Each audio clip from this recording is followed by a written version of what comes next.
pour le chapitre 2 de notre formation intitulé Création d'un fichier comptable, nous allons premièrement voir les informations à collecter pour la création d'un fichier comptable.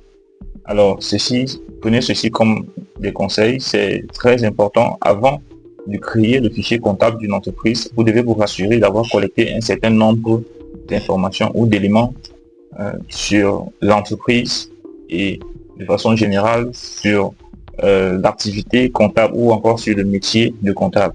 Notamment parmi ces informations, nous avons les informations sur l'identité et l'activité de la société. Ce sont les informations qui vont servir lors de la création du fichier comptable. Ce n'est pas pendant que vous voulez créer le fichier comptable d'une entreprise que vous allez chercher ces informations. Non, vous devez rassembler toutes ces informations sur un dossier, comme moi je l'ai fait ici. J'ai par exemple créé un dossier pour cette formation et où j'ai mis par exemple toutes les informations à créer. Donc ça peut être les informations sur l'identité de la société, l'identité et l'activité de la société. Donc toutes les informations, que ce soit le numéro d'identifiant unique ou encore le numéro de contribuable ou le nom de l'entreprise, le lieu, la ville et toutes ces informations, vous devez les avoir avant de commencer la création du fichier comptable d'une entreprise. Également, vous devez vous rassurer d'avoir le plan comptable général sur un fichier Excel. Donc, quel que soit le plan, quel que soit votre zone géographique où vous suivez cette formation, ou encore quel que soit le plan comptable que vous utilisez, vous devez, n'est-ce pas, avoir ce plan comptable sur fichier Excel. Donc, également, vous devez avoir la liste des clients et des fournisseurs de l'entreprise. Si cela existe déjà, vous devez vous rassurer d'avoir cette liste-là pour que au moment d'effectuer la création de la structure comptable de l'entreprise, du moins d'effectuer toutes ces configurations-là, vous devez avoir les éléments à portée de main pour ne pas avoir à saisir certains éléments ou à traîner dans la création, puisque c'est un processus. Voilà, donc vous devez avoir aussi tout près de vous l'acte uniforme du droit comptable de votre pays. Moi, je suis au Cameroun et je fais cette formation. Au Cameroun, on utilise l'acte uniforme OHADA, ou Organisation pour l'harmonisation du droit des affaires en Afrique.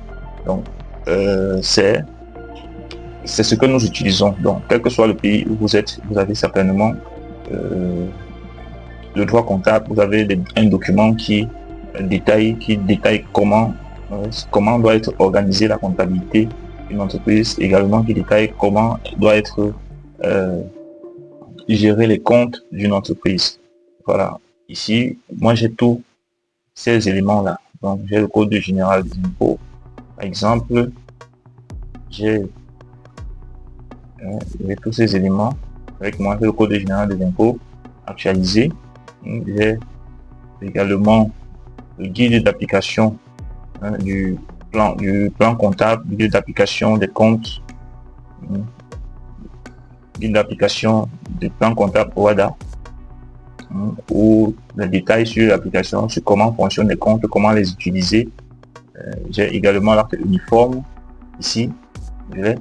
Donc vous devez aussi avoir tous ces documents là à portée de main, parce que la comptabilité, ça fonctionne avec des règles.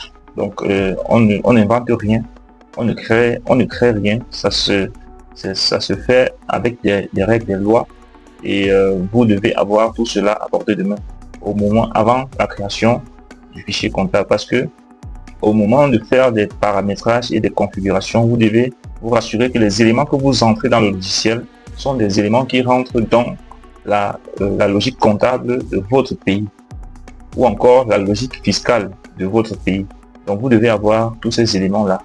Donc vous devez rassembler ces éléments. Je me répète plusieurs fois pour que vous puissiez prendre cela en compte. Et également, voilà, je vous ai montré le code général des impôts. Et si possible, la loi des finances. Chez nous, par exemple, chaque année, nous avons des lois de finances qui sont promulguées. Donc, peut-être dans votre pays, c'est pas le cas, mais vous devez être actualisé sur toutes les informations comptables et fiscales de votre pays. Et vous devez avoir toutes ces lois à portée de main. Voilà, ça c'est les informations à collecter avant la création du fichier comptable. Parce que au moment de la création du fichier comptable, on va travailler avec toutes ces informations, avec tous ces fichiers. Donc, non pas seulement à la création, mais à la configuration également. Voilà. Donc, nous allons nous retrouver à la prochaine vidéo pour effectivement créer le fichier comptable d'une entreprise. On se retrouve juste après.